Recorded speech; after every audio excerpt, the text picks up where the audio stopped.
You ask Tiger to calculate. This deals with linear inequalities with one unknown.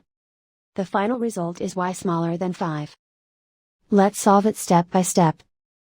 Group all constants on the right side of the inequality. Subtract 3 from both sides.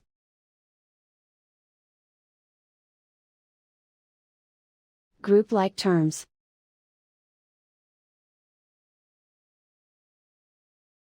Simplify the arithmetic.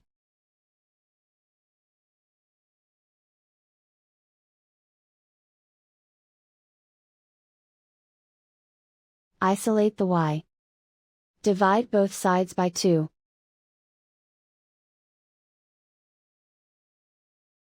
Simplify the fraction.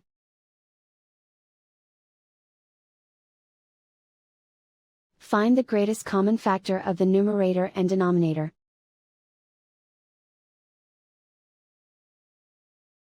Factor out and cancel the greatest common factor.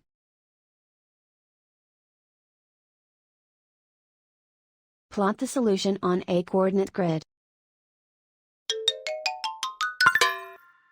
And so the final result is y smaller than 5.